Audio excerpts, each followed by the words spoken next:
আমি আজকে রূপচাঁদা মাছ ঝোল করব। তা এর মধ্যে আমি আগে লবণ হলুদ মাখাবো, মাখিয়ে তারপর আমি কি দিয়ে ঝোল করছি সেটা আমি তোমাদের বলে।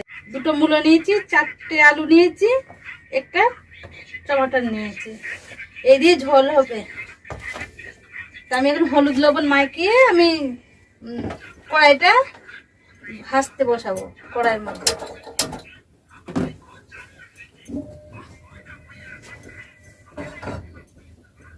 আমি 1 চামচ লবণ দিলাম।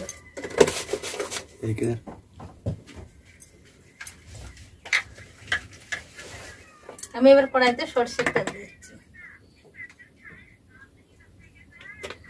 আমার মূলোটা ছিলা হয়ে গেছে, আলু 4টে ছিলা হয়ে গেছে, আর আমার কড়াইতে তেল গরম হয়ে গেছে। আমি এবার মাছটা ভাজবো।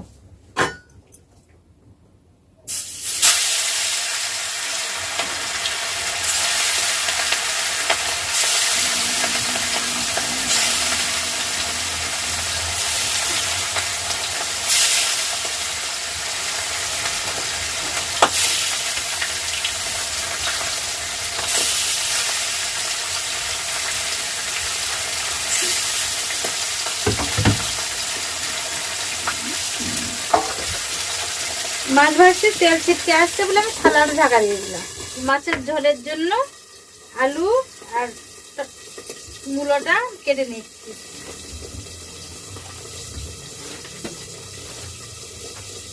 এবার আমি মাছটা দেখে নিচ্ছি, উল্টাতে হবে মাছটা।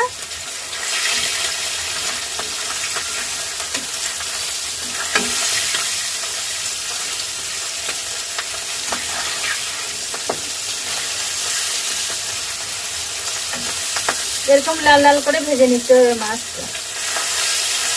এবার দুই পিসে এক পাশে আমি উল্টে দিয়েছি, লাল হয়ে গেছে, আর একটু উল্টাবো। আর মাছটা ভাজা হয়ে গেছে, আমি প্লেটে বের করে নিচ্ছি।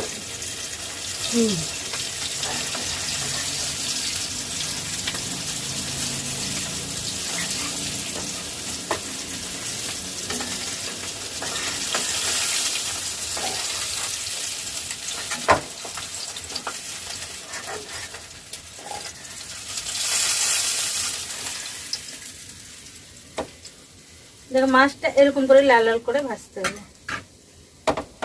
তারপর আমি তেলের ওপরে আমি লঙ্কাটা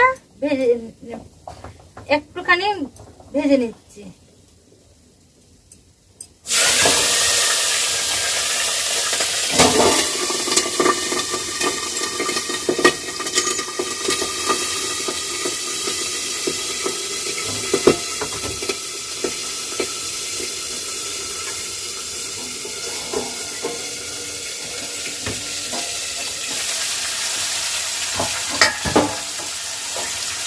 লঙ্কাটা ভাজা হয়ে গেছে।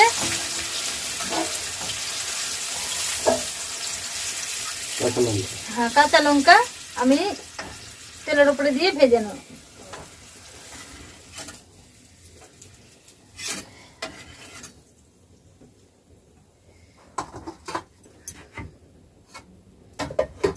এর আমি যে মূলো আর আলু কেটে রেখেছি ওইটা আমি ভেজে নেবো এই তেলে।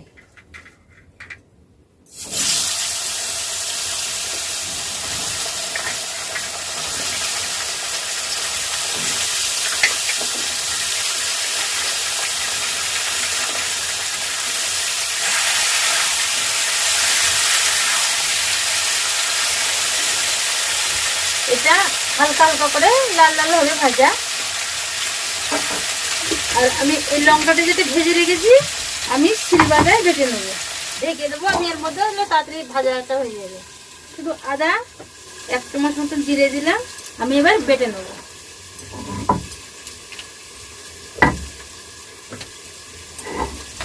তেলের ওপরে যদি লঙ্কাটা ভাজা হয় তাহলে বাটতে সুবিধা হয়, আর সবজির কালারও ভালো হয়। এই তরকারিতে আমি কাঁচা লঙ্কাই দেবো, শুধু শুকনো লঙ্কা দেবো না।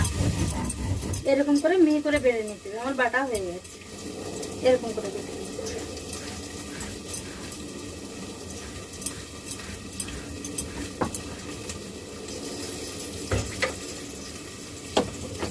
হবে। ভাজা হয়েছে নাকি আমি একবার দেখে নিই।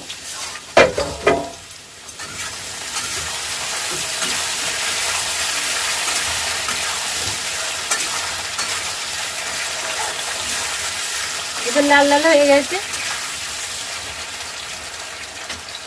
আমি টমাটোটা কেটে নিচ্ছি।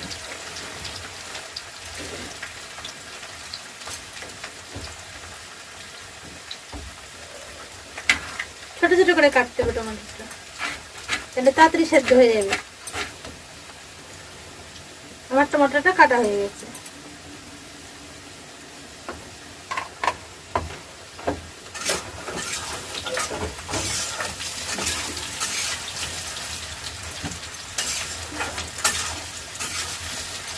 এরকম করেই ভাজতে হবে, লাল লাল করে। অনেকটা হয়ে গেছে, আমি বের করে নেব।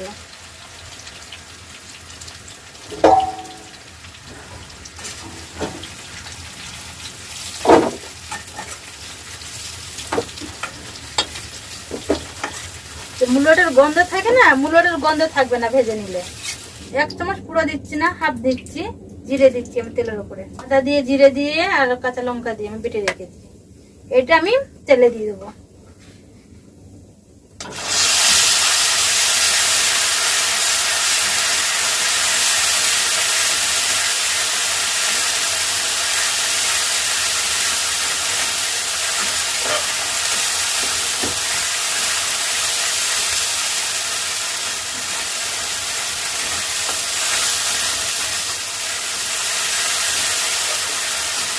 এটা হালকা করে নাড়াচাড়া করে ভালো করে ভাজতে হবে, নাহলে গন্ধ ছাড়বে, আদার গন্ধ ছাড়বে।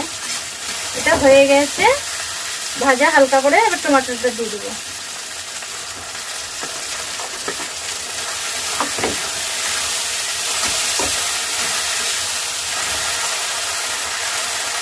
লবণটা দিলে তাড়াতাড়ি টমেটোটা সেদ্ধ হয়ে যাবে। আমি এরকম চামচে 2 চামচ দেবো লবণ। একসাথে দিয়ে দিয়েছি, ঝোলে দেওয়া লাগবে না। তাহলে সেদ্ধ হয়ে গেছে টমাটোটা।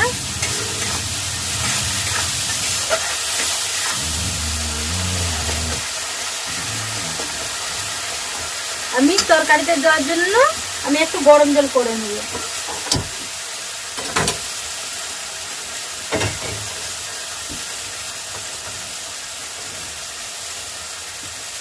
আমি 1 চামচ মতন হলুদ গুঁড়ো দেব।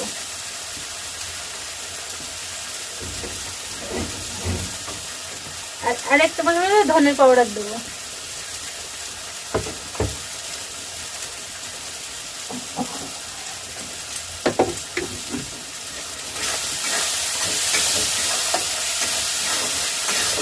লঙ্কাটা ভেজে নিলে কালারটা খুব সুন্দর হয়। দেখো কালারটা কত সুন্দর হয়েছে। কাঁচা লঙ্কা তো তরকারি অনেকজনে পছন্দ করে না, অনেকজনে পছন্দ করে। মশলাটা হয়ে গেছে। আমি যেগুলো ভেজে রেখেছিলাম মূলো আলু, ওইটা দিয়ে আমি কষাবো।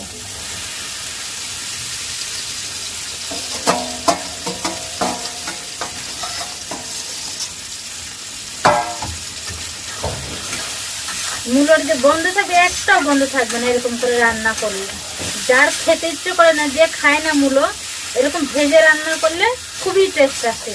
দেখো ভালো করে আমি মশলা করেছি, মানে শুকনো লঙ্কা দেওয়া হয়েছে, তো শুকনো লঙ্কা দিয়ে কি সুন্দর কালার চলে এসেছে। আমি এবার গরম যেটা জল করেছি সেটা আমি ঢেলে দেবো কড়াইয়ের মধ্যে।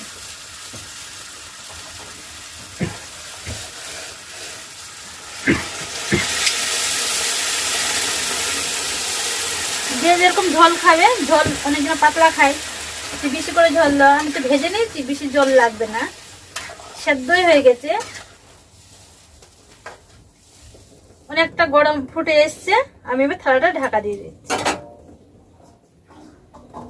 থালাটা ঢাক্কান আলগা করে আমি দেখে নিচ্ছি ওইটা সেদ্ধ হয়েছে না। মাছটা দেবো আমি, সেদ্ধ হয়ে গেছে। আমি এবার মাছ ঝোলে দিয়ে দেবো মাছটা।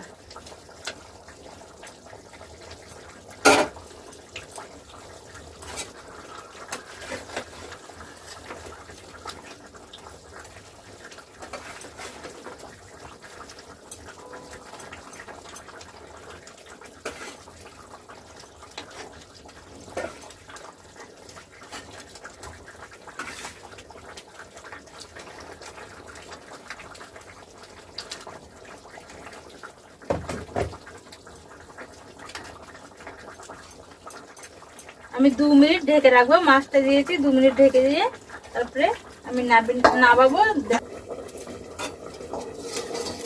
আমি এবার ঢাকনাটা আলাদা করে দিচ্ছি।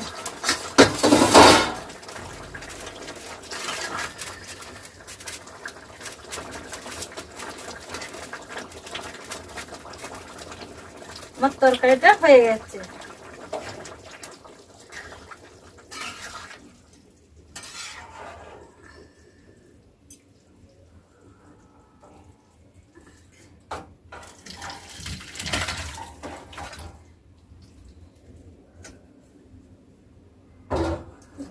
এরকম করে তরকারিটা করতে হবে। আমার মাছের তরকারি হয়ে গেছে। এটা আমার তরকারিটা হয়ে গেছে। এর গরম ভাতের সাথে এটা খাওয়া হবে। এরকম তোমরা বাড়িতে এরকম করে রান্না করে দেখো, মূলো দিয়ে আলু দিয়ে, খুব ভালো লাগবে। কিন্তু মূলোটা ভেজে নিতে হবে। মূলোটা হালকা করে ভেজে নিতে হবে, না হলে মূলোর গন্ধ ছাড়বে।